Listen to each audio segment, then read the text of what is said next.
Welcome to Mershman Seeds Cup of Joe. On this episode, hear a continued discussion on research plots in our sales area and how crops are handling the different conditions this time of year. White mold is showing up in fields. Hear Ben and Dylan's perspective on how we combat white mold with our starting line seed treatment. We started treating our wheat this week. Our Ulta-Early wheat is showing up at the top of its class and looking great for 2024. Check out the podcast interview Joe did with Kevin and Jordan Van Trump from AgSwag to discuss how Mershman Seeds came to be what it is today. Welcome to Mershman Seeds Cup of Joe. Today we have Turk, Lynn, Dylan, and myself. And Lynn, we're going to start with you today. Where'd the beginning of the week take us? Yeah, so this week we traveled down to Belleville, Illinois and Trenton, Illinois to meet with some of Greg Davidson's dealers at the Trenton house. So we got a good look at some crops as we headed down, and Pro Farmer Tour we're going to hit on a little bit, alluded to some stuff, and we definitely could see where they're coming up with their numbers for sure. As we got further away from southeast Iowa, we're in the garden spot. You get down and around Troy, and you could start to see the stress really start to set in. Went to the research plot there at SIU in Belleville and got to look at I would say, what was it, the 3 6s to our 4 8s from the soybean standpoint. And then we had the 111 and the 113, 114, and 115 corn there. I think it was a really good stress plot for us this year on seeing how those different hybrids and varieties handled the drought stress that they had. So they came into the year in a deficit. They planted into deficit condition, monsoon rains, I think a couple monsoon rains, and now we're back into a moisture deficit again. So, like I said, really good stress indicator there. They've gone from one extreme to the other and haven't just found that happy medium. Some things that really stood out to me, the 115 day looked really strong given the drought stress conditions. Just pulling some ears, we're anywhere in that 150 to 160 range, pretty consistent across most of the varieties, but it felt like the 115 was really holding on strong with the stress, looked like really good plant health. All of them looked fine. You could tell the earlier ones were definitely starting to feel the stress and they were giving up a little bit, but the 115 day looked really strong. And in this research plot, I think it was pretty interesting. I mean, it's a very conventional management. It's not like they're trying to, win plots. I mean, it is a on-farm research plot doing what, and actually I would probably take it a step further this year, probably not even to the management level that a lot of the farmers are doing. So pretty happy with what we saw there. Some competition was in the plot as well, and I felt like we held on really, really strong in comparison to that. On the bean side of stuff, it's really hard to not get too excited about the beans as we went and looked at them. I mean, every bean variety looked great. Some of the highlights that I thought came in some of our proven products. We're doing exactly what we wanted. And then we go to some of our experimentals, and I think we've got a really good future in some of those numbers that we're really seeing how different products put on their yield and how they're reacting to the environment. So we're going to get a lot of good information on these varieties, on how they handle stress and put on yield in these conditions. And overall, I think they should be really happy with bean yields. I think corn is probably going to have a little bit left to desired for folks, but overall, I think everyone's going to be in that boat. It's going to be, you're going to have your good and your bad, and that's all going to happen probably within 250 yards of each other. Do you think it was a maturity game in that plot? Absolutely. So explain kind of what we were seeing there. I mean, even the competition, which not our traits, not our genetics. Correct. I mean, completely different side of the ball game from where we're at with the Power Core corn. Well, what do you think? So when we look at that, I take it a step further. A lot of times when we get into drought conditions, plots will turn into either a rain gauge or a maturity game. So what I mean by that is that typically when we're looking at both of that, late season rains always come about. We kind of know that August, September, something will show up. So those hybrids that are the longest maturity, as long as they stay in the game, we see them hold on, they use the moisture, and the bean side of it, we get really good seed size, we put on weight from that standpoint. Corn, we get a little more fill, get a little better test weight out of some of those products. So as long as they're green when that happens, they're able to put on a little bit more weight, a little bit more yield, and the early stuff just gives up and it goes into self-preservation mode. So when we look at plots and we see the 114s, 115s, 116 days really shine, we also have to take maybe a step back and look, hey, what are the growing conditions? What does that look like? We talk up here about how Austins are a really great bean. They are a really great bean. They're a phenomenal bean though when we get into that August, September timeframe when we're really dry. We'll always see it be in the top 3, but in the dry years we see it be 5 to 10 bushel better than a Kennedy, or on years where we get adequate rainfall, that spread is 2 to 3 bushels depending on where you're at, and the Austin might be first or it might be third. So we see the same thing in corn. As those things happen, we tend to see the fuller seasons stick their legs out a little bit and win plots. But all that really does for us too is prove that, hey, we have to plant a package of maturities and a package of varieties that have a little bit of spread in maturity range, so that way we can, I guess, play the weather a little bit in that regard. Was that plot planted early, normal, or late? I think that was an adequate, just an average planting date. Late April, Yeah. early May. Yeah, Pretty normal for them. Yep. And the bean side definitely looked like it maybe had a little bit better dirt to it than the corn. But the corn, I wouldn't call it bad. From looking at it from a characteristic standpoint, it wasn't like it was the brown clays or blue clays or anything like that. They had a little bit of topsoil to it, but you could definitely see that the beans probably had a little bit more juice behind it in the soil department. So, but overall, it was a good learning experience for us. We get to see, selfishly, we're up here right now, and like I said, we're the garden spot of potentially the United States. So. It's nice to get to look at how these hybrids react to different environments, and I'd be honest, I think they did exactly what we thought they would do. The ones that we know have a little bit more drought stress, a little more forgiveness when it comes to those situations, a little more flex when it comes to population, did all the things we expected them to do. The stuff that maybe wants a little more population and wants a little more of groceries, they were doing exactly what we expected them to do. So that was really good from our perspective, that we're fine-tuning that placement and able to give growers a good insight into how to plant the package, so that way they're optimizing their acre. Great comments from that for sure. Dylan, we've been traveling a little bit as well, going a little bit different direction. Where were you at end of this week? Oh yeah, so yesterday, Ben and I went to Leland, Illinois to look at our white mold plot that we have there. I visited that probably 4 weeks ago already. Time flies when you're on the road a lot. But at our white mold plot there, we've had white mold issues in the past, and so we put beans in there again. And about 4 weeks ago, it really looked like we might have some trouble with the white mold. Just from observing and walking through the plots, it really looked like we might be in trouble. But when we went back yesterday, stuff started turning around. It looked fantastic. I really think our heads up seed treatment is doing really well in that plot. Everything's drying down, kind of like our early varieties. It's that maturity, that stuff's starting to just turn. So I think if we catch later rains later on, I think there'll be a fantastic crop. So. Yep.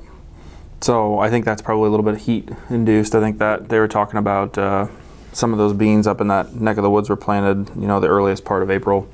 And when we would go out and look at what you guys thought, you and Dan both went up to that plot the first time, and you thought we were going to walk into a disaster. The farmer, the way he was describing it, was kind of like talking about disaster scenario. Yep. And when I was walking through the plot, I was like, this is perfect. I see our competitor beans that border all the way around this strip trial plot, and they have white mold in them scattered pretty consistently all the way through. You can see the dead plants on the top all the way throughout the rest of the field. And so I found one plant in the Neptunes, I found one plant in the Cheyennes, I found 0 plants in the Chippewas. The Chippewas, by the way, look knocked down, drag out. We looked at 3 different plots yesterday. Our Chippewas at 105.4% over last year's testing. The Chippewa is going to give the Cheyenne a run for its money, in my opinion. That's what I've been hearing. Oh, it's super dark green, beautiful color to it. phenomenal standability. The Chippewa for our early guys is something that I think a lot of farmers got a few acres of this year, but it's going to give the Cheyenne a run for its money. Anyway, but there was zero white mold in that, and then we got into the little bit later ones. There's just a sprinkling, a very, very light sprinkling, way less than the competition on the Chickasaws, and the same kind of concept with the Apaches. And we know both of those products aren't built for that white mold acre, but I am super impressed with how the white mold turned out, or our plot turned out up there.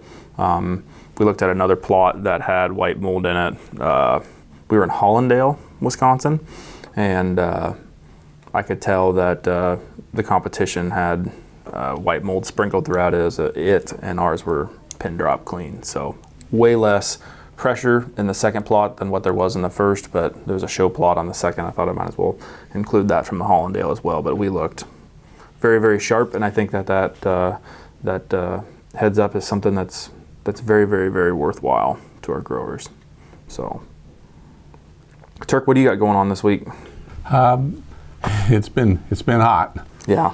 And Pro Farmer Tour was this week, and those guys, hats off to them walking through those fields and sweating their butts off, I'm sure. But the end result was a lot of variability, and corn yield's going to be down a bushel or something like that, and soybean pod counts are up slightly. So that's for the state of Iowa, or is that the whole crop tour? That's overall. Gotcha. So it's I don't know if there's a lot of surprises there, but I think the variability is kind of still going to be the name of the game. So wait to see what USDA comes out with. One of the questions that I've been getting a lot on, and I'd be curious to hear all three of your opinions, is what was the 4-day heat stress? What is that doing to the corn and soybeans? How much do you think it's taking it off the top? We got that question a lot in the past week and a half. There was and I can't remember the number, but for every day over 90 degrees, in what is it, R3 in soybean or in corn, takes off a bushel. So we took off some bushels this year, in my opinion, or this week, in my opinion. So you're thinking we had 4 days of over 90 degree weather, we're probably 4 or 5 bushel off the top? Yep, I do. What's your thought, Len? When we look at here locally, stuff that we've been looking at, we're in that R5 standpoint. I think we definitely took some off. We were getting close to the end of the dent stage, and as we're looking at that, we're almost there. The bad part with corn is we spend almost half of the growing season putting on half our yield potential, and then within like a 35-day window, that's the other half. Well, we're in that other half right now, and as stuff happens really quick, we run the risk of having some heat, some frost, whatever the issue is. We could take off some top end yield by in a very short amount of time. The corn started off yesterday morning, a nice green color, and by the time you get home that afternoon, it's got a greenish white gray color to it. Silver tint. Yep, and it's something brand agnostic. I mean, and I would say I know a field that's got some Stein 109 day in it, and then going and looking at some of our plots that we have some Stein varieties in the plot. We have the new Mershman corn. Really didn't change much there as far as it didn't differentiate. Affected everything.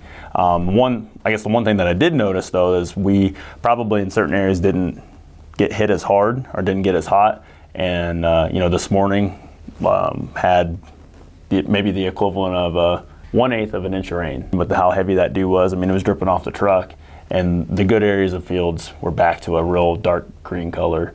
Some of the other stuff was still in that light green stage. So when we're messing with the water transportation and fill, there's definitely probably something that's getting taken off the top end.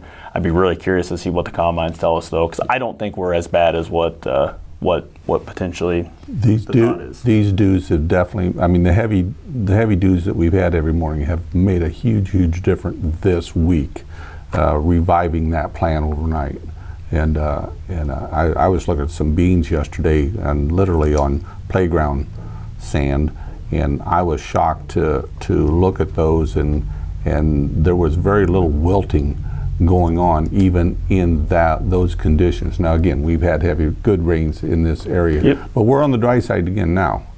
Right. So don't you think humidity plays a little bit of a role in that too? For sure, When no humidity doubt. is as high as we do, the plant doesn't respirate near as fast. I always say good for people, bad for corn, bad for people, good for corn.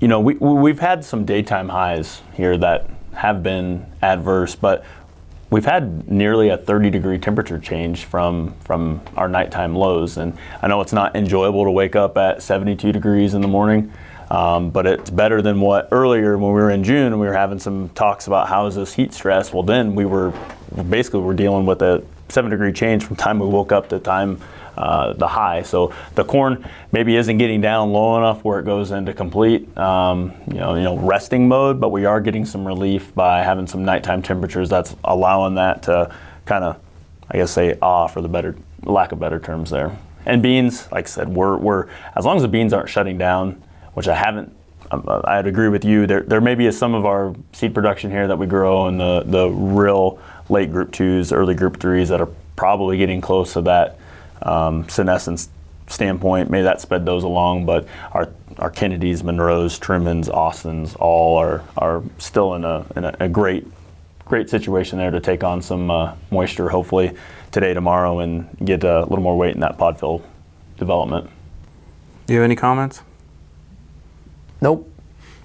We need to give a shout out to for everybody to take a look at the podcast that Joe that's out there on YouTube.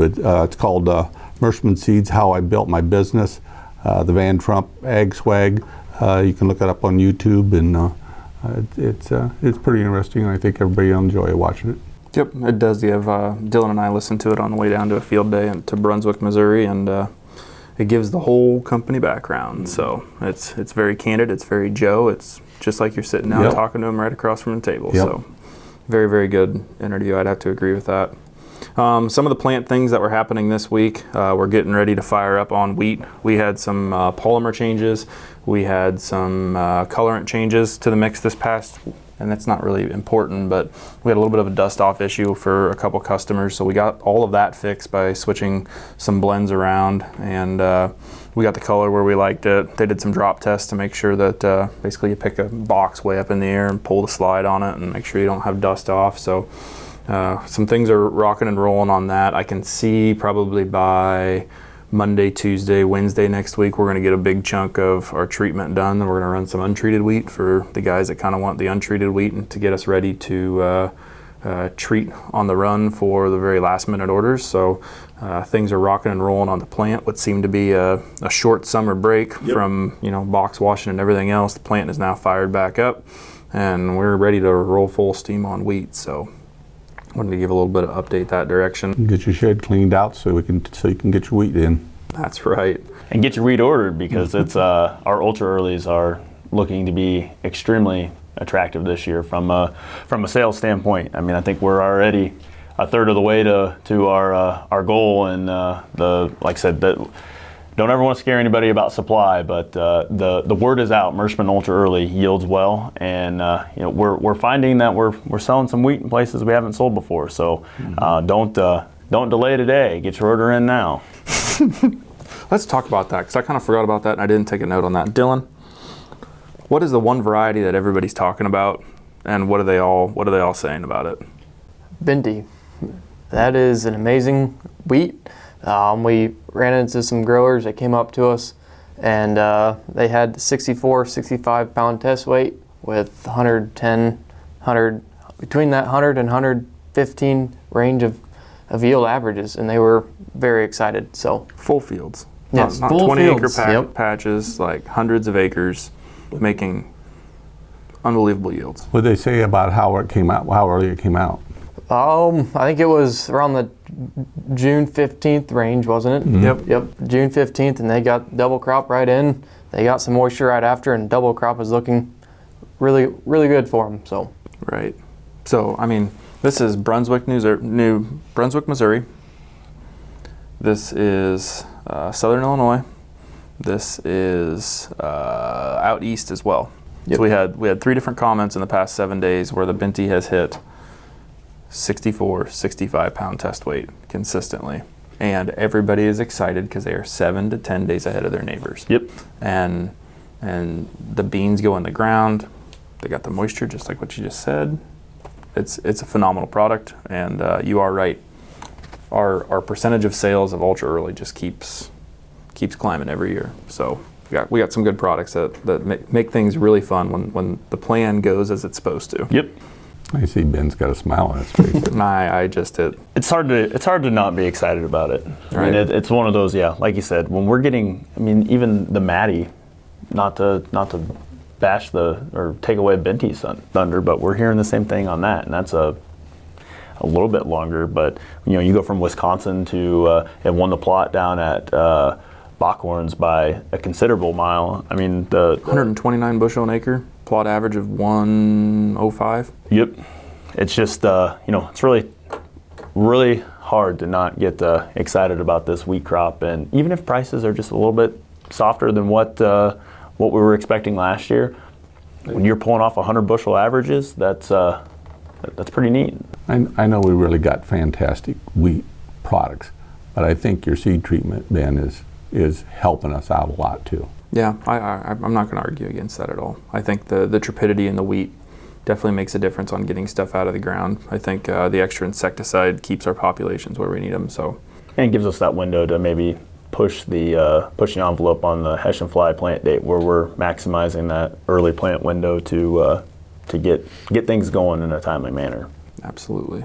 No, I agree with all of that. So, well, I think we're getting pretty close to time here. Where you want to take us out? Hell boy, here's where the wheels literally fall off. Got a couple here. If I'm not here next week, you guys know why. You'll get the mail. Mm-hmm. Why can't the sailor learn the alphabet? No idea. Because he kept getting lost at sea. I thought there could be an R joke in there somewhere. All right, here's the bad one. Why did the cowboy adopt a wiener dog? No idea. He wanted to get a long little doggy. Joe would be proud. Yep, that's good. Joe would be very proud. Well, thank you to all of our listeners and our customers for tuning in this week. We will catch you next week. I hope everybody has a great week. Thank you.